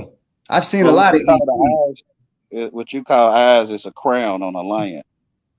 To me, they're called Rorschach tests. Yes, that's what it is. Where a projective psychological test in which subjects' perception of an ink blot are recorded and then analyzed using psychological interpretation, complex or algorithms, or both. So you're giving us a Rorschach test. I see a beetle. I don't know. Family, what about you in the? So yes, know me. That's what I see. I see like kind of a creature, like a spider or a beetle. Wolf spider. Nomi says Nomi has the same psychological mind as I do. What did you say you see, Bragadino? No, but another thing too about Well, what do you see on the picture first? Come on the on. picture. I said it looks like an ET, look like an alien Oh, because it got okay. 2 eyes and it got like a reptilian alien or something. Cocky Okay. too, standing like this, got the shoulders, got the arm, and then got a. It's got like a empty spot, but that's like going across his chest. But under that, you can see its torso, and it's got like a 6-pack, kind of like a bug, kind of like looking kind of like a bug alien. But a lot of times when people go vegan, if they're still eating like potato chips, like barbecue potatoes, any of this stuff that, because let me tell you something, I got a cat, right? He eats raw meat, raw. And I'll feed him nothing but raw meat. But then sometimes maybe I can't afford to give him the raw tuna and something like that. So I'll got meat in it. Jello got meat in it. I'll give him, right. So I'll give him the 9 lives, right? I'll give him the 9 lives or something like that. He won't even know that it's not meat. He won't even know. I swear, because it's got like MSG or something, meat flavoring or something in it that it tricks the mind of the creature. Now, this is the same with human beings. Now, a lot of humans, they could go vegan because they still eat, they're constantly eating MSG. They're constantly eating meat flavoring. Even if you eat a ramen noodle, these are all MSGs and GMOs. When you're eating this stuff, it's no different than eating meat to the person. So they can't really say that they can say they quit eating meat, but they're going to have to say that they needed a crutch. They needed a fake meat flavoring. Now, some people who they just eat plant-based raw, celery raw, carrots raw, now that's a different story. Right. But if you're still eating potato chips and all of these things with MSG on it. Right. Chicken nuggets. Well, no. That's like a heroin addict taking what's it called? Methadone. Suboxone or something like that. Yeah. Oh, Suboxone. Yeah. Exactly. Like, yeah. So you're still an addict if you're eating that. Still an addict. Yeah. You might as well just eat meat. Might as well. It's healthier than eating all that soy and MSG anyway. Facts. It's just true, y'all. Come on. Stop. Eat some meat. Eat a burger. A real burger, not an Impossible burger. And I think Impossible meat may be made out of. You know what I like? Yeah, the Impossible. I kind of like the vegan meat, but you know what's good is the what is it called? Venison. Oh, it's delicious. Because they're grass fed. They eat grass. Oh my gosh, my mouth is watering. Yeah, get the venison. You do the same thing as you could do with the beef. I might be. They like. Oh wow, I like it a lot. I'm gonna eat some meat after I close out this stream. I actually made some chili, some beef chili, just for you guys. And I'm not being disrespectful, or I'm not trying to be disrespectful to those who make the dietary choice to be vegans, but I'm countering all the banging on people who eat meat. Oh, it's evil. Oh, it's poison. Oh, you're going to die. How could you? Cut it out. No pun intended. Get it? Cut it out. Cut the meat. I actually just had to eat some of my cat's tuna because I was running out of my meat. So I'm like, you're out of luck, buddy. That you bought for the cat to have. You're out of luck. I'm like, you're out of luck, buddy. I'm eating your tuna. So yeah, I went ahead and whipped up his tuna. Put some tuna's yummy. Breading on there with some Dorito breading on there.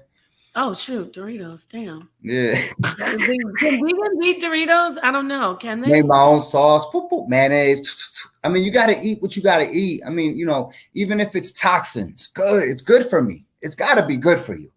Yeah. If we're living in this solar system in this big mechanical system, and we're all still alive, then something's going on. We must be like almost invincible and almost pretty much immortal, to where we could just eat anything. Pretty much. We can't drink bleach, but at the same time, it's mind over matter. Whatever you believe is going to be the reality. People walk on nails. They walk on hot coals. Mm-hmm. People levitate. Eat glass. These are bad things. These are things that are bad for you, y'all. They put swords all the way down there, all the way down their throat, all the way down their chest. They pull the sword back out. I mean, come on. Yeah, that's not good. There's all types of ways to look at life. And some people, they're addicted to eating meat. They can't stop. It's what they like to do. And maybe they don't want to be skinny. Maybe they want to be a little chubby and chunky. There's a lot of skinny people have meat on their bones. You know what I mean? Maybe you don't want their cheeks to be chubby. I mean, if you a vegan and you want to be chubby, you're going to have to be eating cakes all the time. Now, I ain't going to lie. I did have some vegan muffins. They was what was they? Not muffins, cupcakes. Best cupcakes I ever had. Vegan cupcakes. Real talk. Oh, well, I'm not only eating meat, I eat vegetables and stuff too. So Right. I can eat vegan cupcakes, but they can't eat my meaty cupcakes that I might make up. The beef cupcake. Some people make, now I don't eat pork, but there are people who make frosting out of bacon grease. What? Shout out to my brothers and sisters in the chat. I see you here. Tony Chiba says, hey, too much water can kill you. That is definitely true. I've heard stories of people taking ecstasy and then drinking a gallon of water, then ending up dying from the water. I've heard that too, people dying from water poisoning. Now, you know water is very dangerous for infants. Don't give your baby water if you're not sure how much the baby needs. The baby will get all the water that the baby needs from mother's milk. But if you're using formula, please mix the formula correctly, because a lot of babies have been hurt, injured by people not mixing formula correctly. Formula is gross. And on the water, if you guys want to know a good trick on how to do your water, all you have to do is boil it for 1 hour. Boil it for a whole hour. Get it boiling. Put the timer on 60 minutes and let it boil for the whole hour. It'll boil like a bunch off. You'll see it. It'll be white. You just take a napkin, go in there, wipe the white out. It'll be the fluoride and all of that. Oh, and that water, you could do it. You could do it like that. Bragdino's showing you the off the grid way. You know who told me that was a real doctor. Because when I had my child, I'm like, can he drink tap water? He's like, if you give him tap water, you have to boil it for 1 hour. I've been doing it ever since. It turns it distilled. Bragdino. When you wipe the because kind of sorta, not really. Right. But you are right though. Wait, it's much like better. You're absolutely 100% correct. It's way better to boil your water if you have no other way. Definitely, it will make it for an hour though. For an hour. Damn, you gonna boil the whole damn pot. You must have a whole cauldron. You get the little tiny pot. You boil water, you get like this, maybe 2 ounces left from 7 or 8 ounces. Yeah, big tall pot. All right, your baby. Put it like quarters of the way. Boil it for an hour. Then now it'll be half full. But a big tall pot. Yeah, big cauldron. All right. Or you could just go get yourself a distillation machine. Right. That's the best way, guys. That's the best way. If you can afford it, you know what I mean? Yeah. Save up, put a couple dollars away every month. Next thing you know, by the end of the year, you got yourself enough money to buy a distillation machine and just be drinking all that good water. By the way, I have right here basil, blueberry, and lemon infused in my water. It's yummy. We have somebody in the back. We didn't close out yet. We kept it going. Ragadino was hitting some facts. Thank you, Saint in Love, for adding what you added. And I love that Rorschach test that you gave us right there with that icon avatar, I should say. Kyle, can you turn on your camera just for me to see who you are? Yeah, we heard you about the Jello and all that in the back. We heard you. Okay. Oh, is this who was talking about gelatin? Yeah, he was saying gelatin. We heard. Yeah, the gelatin is in the food. Yes. Pig is in Jello. It's in pork gelatin or pork. Yeah, is in the Jello. It's in different things. It's in candy, right? It's in candy. It's in wine. Nobody knew that, huh? That the wine that you drink. It's a waste product. They think they're drinking vegans. Oh, it's so good. We don't eat meat. Pour me some more wine. That wine is made out of gelatin. They strain it. They filter it through gelatin. Yeah. What'd you say? The world is evil. The world is evil. It don't exist. There's good in the world too. Kyle, can you turn on your camera? I'm listening to you, brother. I'm sorry. I'm just telling this person in the back, turn on your camera so I can see who you are. And I'm going to give you a minute to at least show me that you're trying to turn it on. Then I'm going to have to kick you out. One is born in the senses. What'd you say? one is born in their senses. You're born in your mama's senses. The world don't exist. You're the only one thinking all your life. So you're saying that we're like all just a thought? Know what I'm saying? Well, thought is dot, like that, or we would draw a dot for thought because I can't see thought with these eyes. With these eyes on earth, I can't see thought. So thought is written as a dot with a circle around it, which is called soul. Right? So one is the only one thinking, who is thought.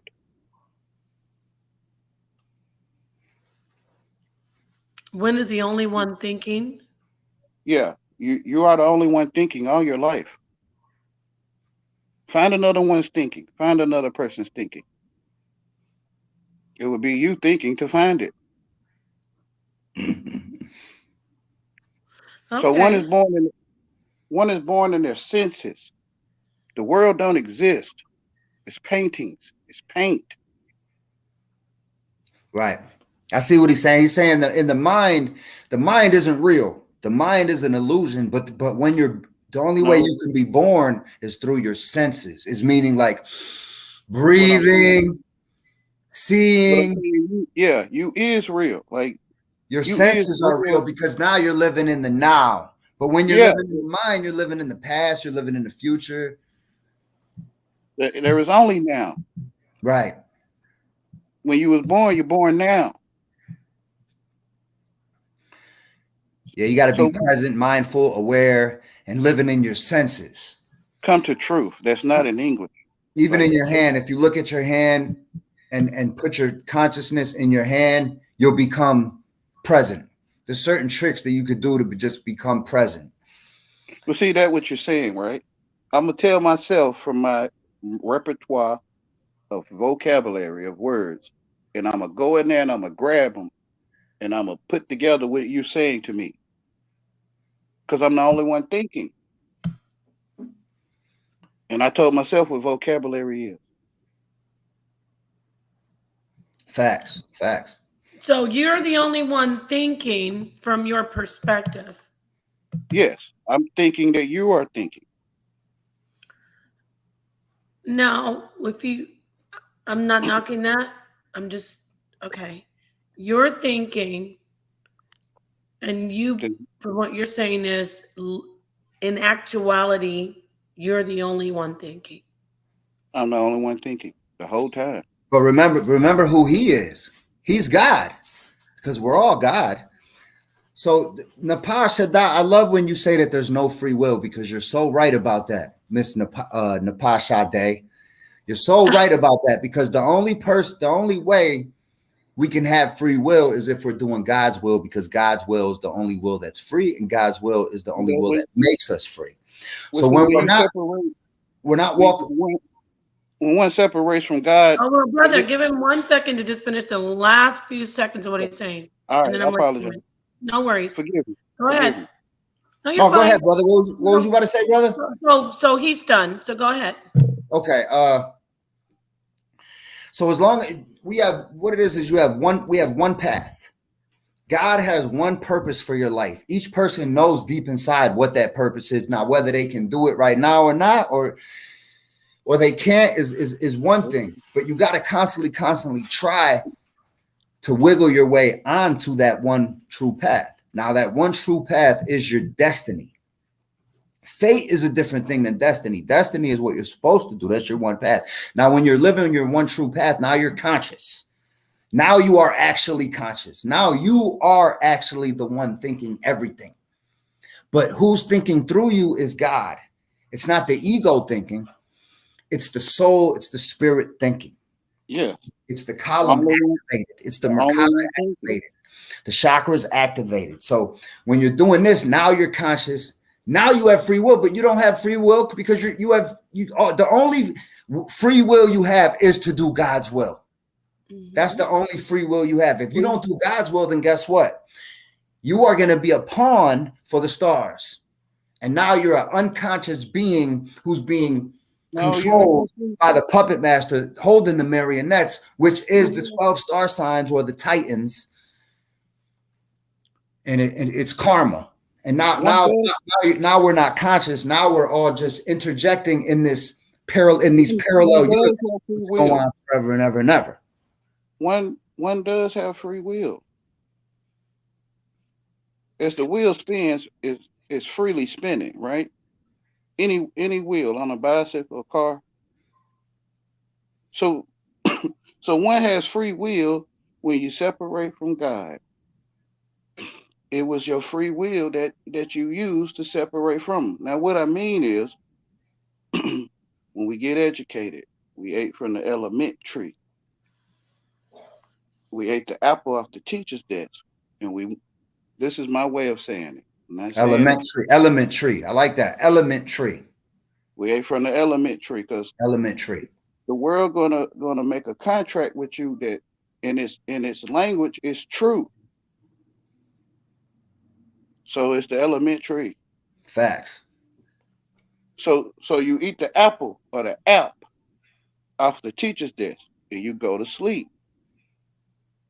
So this is when you become knowledgeable that you naked. Like you find out you naked. Now what I mean by that is, who told you was stupid? Like who told you was black? Who told you was any of that? Which is you find out you was naked, so you covered up with figurative speech, or you covered up with our figure, with fig leaves, and you hid amongst the elementaries. So you had the free will, because to me, God was telling us something wrong with the world.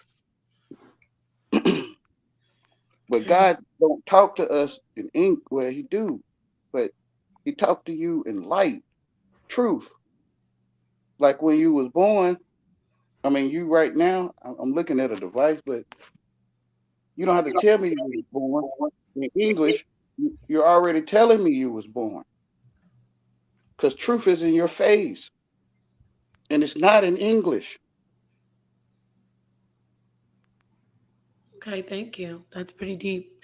Hello, Chakayo. What do you have anything to add to the bill? What the brother was just saying, or Bragadino, or anything we've been talking about at all tonight? It's all good. All more positive stuff.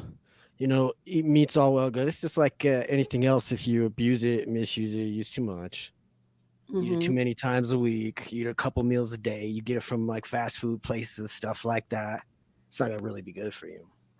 Right. So, See, so if we just eat a little bit, and like with the hunter gatherer, the kind of Paleozoic diet that they go through and things like that, is it a little bit of meat will last a long time in your stomach. There'll be a lot of fat and protein in there.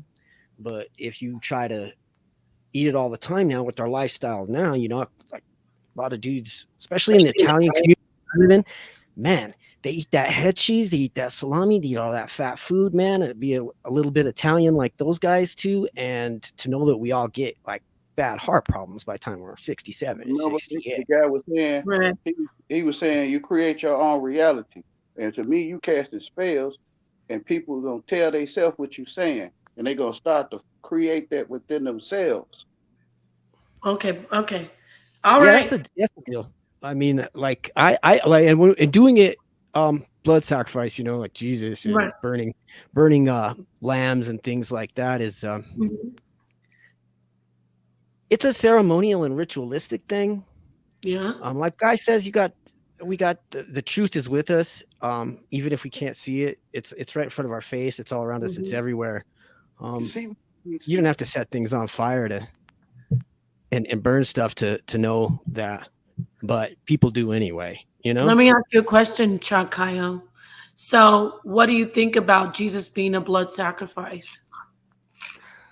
A human blood sacrifice. Do you think that's accurate or not? Yeah, that's the way I get it. Is like it's just real basically, you know, the communion.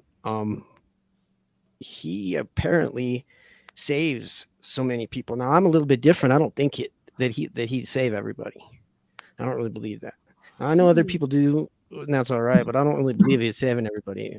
He's got his blood and he's got his bread, and he's got it for a group of people that he put on a list. And before he even started this stuff, he had decided that that's who he's going to save and what was going to happen, and that's why. So, like, regardless of what other people say or do, or how the system changes, or how the landscape evolves, that he's not going to change that, and there's nothing like we really can do about it. Me personally, I have to do what he wants me to do, whether I like it or not. So if his will is for me to be working a 9-to-5 job all day and this kind of thing, then that's what I'm doing, even though that's not what I want to be doing. My will is free, but I'm still doing what he wants. So if he wants to use blood sacrifice, and if he wants to destroy his son to forgive our sins, then that's what he's going to do. And I respect that because he's over me. I don't question his authority. That's what he said he was going to do. That's the boss. You know, it's his job. Okay, thank you for that. Yeah, go for it. He seemed like he was about to start going in too. Yeah, I understand what you're saying. Like, you know, God might take your child from you. And it's like, okay, well, that's what had to happen. But, you know, it's not going to happen to you unless you deserved it. Nothing happens to anybody unless it's meant to happen to them. It's meant to happen to them. Nothing happens by accident or coincidence or none of that. People just don't understand why it happened, or they might not. They want to blind themselves to the actual reason of why it happened because they don't want to go within and search for the real truth. But if you really search for the truth, you'll see, okay, this is why everything happened. Thank you, God, for giving me the insight. Because if you don't want insight, then you're going to fight and say, then you're going to fight against God. But if you're really looking for insight and wisdom and knowledge, and you're really looking to be, understand and overstand and understand reality and God, then you're going to accept all of the virtues that he's bestowing upon you, and you're going to take heed to the lessons. Yeah. Oh, thank you. This is a great conversation. I see that Chakayo, from what you said, you are a believer in God, and so is Bragadino, from what I've heard. I believe also the brother Saint in Love. So we all have that in common. I also heard, I think, if you can correct me if I'm wrong, some Chakayo saying that you could do it Chakyo. Oh, Chakyo. Chakyo, thank you. Sorry about that. Chakyo, thank you. Thank you for correcting me. So Chakyo, do you believe that Jesus and God are the same? Yes, but I believe God is the same as everything. So, like, whatever it is, it's a small part of the universe, a small part of God. Like, yeah, they are the same. One is the creator spirit, and one is the son in the flesh. There's also the Holy Spirit. That's all very complicated debate, though. The ideas about the Trinity and whether or not it's a Trinity, can it even be a Trinity with the definition of God as it is, and things like that. Mm-hmm. But I don't know. That creates division between people. I hate to I don't have to enforce like what I believe, or like force it on people or evangelical style. I don't. Yeah, that's initiations. That's for the Jesus, the Osiris, the Horus, the angel Gabriel, the Mother Mary. This is all really deep, high up initiation stuff. That's why the masses just say, look, Jesus is God. He went through it for us, so we don't have to go through it. Now, as long as we could live a normal life and realize that we ain't as good as Christ. Christ is perfect. No human could be perfect. So a lot of people, they can't take the full path of, I'm going to transform in this life. They can't do the great work. So they're like, I'll take an improvement in this life. Your Father in heaven is perfect. Because you perfectly. Really quickly before Saint in Love, you would say, is that Buddhist? The name Chakyo? It's kind of. It's Japanese. It's also Korean too. They use it in Korea too. But Chakyo means tea today. And tea today? Yeah, tea right now. I thought cha meant tea, but kyo, I remember that from a chant. Renge kyo? Naman Renge kyo. It's like Soka Gakkai and Buddhist groups like that use that chant. I think it's the one surely is coming or something like that when I translate one. Oh, okay. And you have an altar. Is that Mary? Oh, it's not an altar. It's Our Lady. I live in the Southwest, like when you go walking around in the Southwest, you see Our Lady all about in a tub. Our Lady of Guadalupe? Indeed. And like this one isn't really a very good one. It's made of wood. Yeah. The reason her cloak doesn't have the stars on it, yeah, and the cloak is supposed to have the stars, astrology of the night that the miracle happened. So when and the moon at the bottom with the angel holding it up. Yeah. You don't have that either. Right. No, none of that's on there. It's not really like Jesus doesn't ask me to make any like holy altars or like deify or like make other things like holy or spiritual, because then the reason I don't is because somebody will come and ruin it in there. Like if I have defile it. Defile it. Yeah. So if you don't give that power to any objects or things like that, then it doesn't really hurt your feelings or cause too much trouble. It's more like a statue, Our Lady in a tub. It's not supposed to be a sacred or holy altar, but more just art and an example of symbols of our faith and things like this. Okay, that's great. I like your philosophy on not really making any altar. That way no one can defile it. So thank you for sharing that with us. I think, we've been going a minute. I appreciate, Jeremiah Judah's in here. I was just about to close out.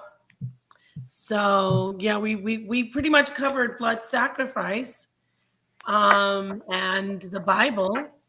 I pointed out some key points with biblical references, and then Bragadino came in with some excellent information on Lent and Christmas being tied to child sacrifice.